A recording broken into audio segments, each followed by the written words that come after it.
Hi, my name is Joe Sessions. I have had the privilege of running a summer RC camp and a elementary school class 3 days a week for the last school year. And we built some different cars. I wanted to tell you what I learned. I searched the internet thoroughly for things that looked like they would have some educational value and be fun. And this is what I came up with. I'm pretty happy with all these three cars I'm going to go over. I started with the Tamiya DT02 Sand Viper. This is kind of the modern day Tamiya Grasshopper. I had a Grasshopper as a kid and I loved it. But this new car, the Sand Viper, handles so much better than my Grasshopper ever could have dreamed of.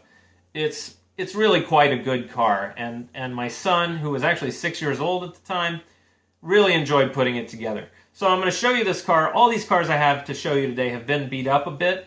Kind of an unfair representation. These guys have really been in the trenches with my different classes. And so here we go. Here's the first one, the DT02. Here it is. Now, it used to have a wing on it. It's obviously quite dirty. It's been in the dirt. These are not the stock wheels anymore.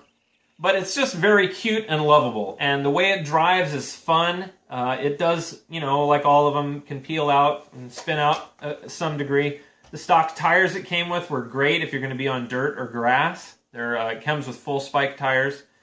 We had these on to drive on a tennis court for a while recently for some practice. But, you know, it comes with a mild brushed motor. You do need to buy electronics for it. The whole kit was $140. Very lightweight, which means your electronics don't get stressed very much. The motor doesn't get hot. The battery lasts longer.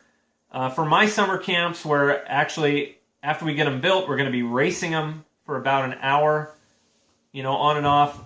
That is a big plus. The fact that it's not going to use the battery real quick and it's not going to get too hot. I'm just going to real quickly say the DT02 that I have here is actually better than what they replaced it with, the DT03, for this purpose. There are some pretty strong arguments that the DT03 is a better racer, and they weren't bad. Bad would be way too strong of a word. This was just a little more lovable. It does come with oil-filled shocks as opposed to friction shocks on the Racing Fighter. That was really a bummer. There's other features. I'll just show you two more. This one has metal dog bones here and a metal arm thing here, whereas the Racing Fighter has a big funny plastic one here, which might actually work better, but it just kind of looks cheap. And it has a second arm like this up on top rather than this thing they assemble. And just all in all, this was a more lovable car, and I'm just going to leave it at that. Now, the Ecx Amp is a great deal and hard to go wrong with. It's not perfect. I'm going to go over the strengths and weaknesses, but I just want to start off and say that for $140, Ecx sells an amp with all the components you need. It's not assembled. Some parts are assembled, like the shocks, that's okay. And the kid gets the building experience, and he gets a car, and there's a charger in it, and there's a battery, and there's a radio, and it's all there for $140. That's pretty amazing. And your hobby shop should be able to price match that. Always try to do business through your hobby shop so that, you know, you build that, you know, relationship. They're going to help your whole activity. The amp is, it's a little more of a real hobbyist car. Parts of the chassis itself are stronger. It has a real transmission with a slipper clutch. I mean, the Tamiyas have transmissions, but they don't have a slipper clutch. It uses the standard gearings that race cars do, so you can swap out pinions a lot more easily. The Tamiya only lets you use 2 pinions. Having said all that, let's bring it up here. Now, I'm going to apologize. This one's presently in a bit of disrepair, but it does help me illustrate one of its weaknesses. One of the front wheels is off. It's okay.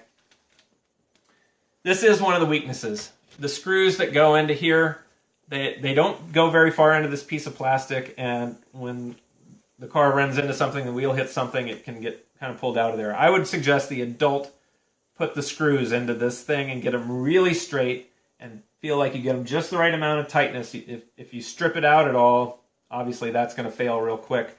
So that's one of the weaknesses of it. But let's talk strengths. Here's that real transmission I was talking about. Comes with the motor, comes with this. This is both the ESC and the radio. Now, if you're ESC fails, which will happen if you have a kid who just won't get off the throttle and just rips it around everywhere and just hits the brakes, hits the gas, hit the brakes for the whole battery charge. This is going to heat up and probably fail. We've had 2 of them fail, but both of the drivers were really guys who just would not calm down. So then they upgraded and things were fine. It comes with this lid. It has these designs on it, and it's kind of a plus, kind of a minus, but yeah, I'd say it's definitely a plus. It comes with these designs on it. This body was painted with just going black, red, and then silver all behind it to give it that shiny color. And then the designs are just in the plastic, so it comes clear with those designs on it. That's pretty nice that you can just say, okay, well, let's shoot that. What colors do you want? Do you want to fade it? Do you want to do a line? What do you want to do? Okay, and we're done. And then it also came with stickers to put on them, but the kid doing this one didn't want to do the stickers. So it's cool. It looks good like this. So you get everything for $140. It's pretty amazing. The servo is the weak link. I mean, take that servo in the box and throw it out the window. At least spend $12 on a Futaba servo, kind of bottom of the line. That's going to be way better than this. This thing can barely handle itself. The other thing that's interesting is this has a Servo Saver, which basically keeps any shocks from the wheels from hitting the servo too hard because they have that really weak servo probably. Well, if you want to get crafty, you can put a zip tie around that Servo Saver and you'll see how that will keep it from, you'll see how that'll kind of keep it from doing what it's trying to do. And it'll let you actually steer hard in the corners.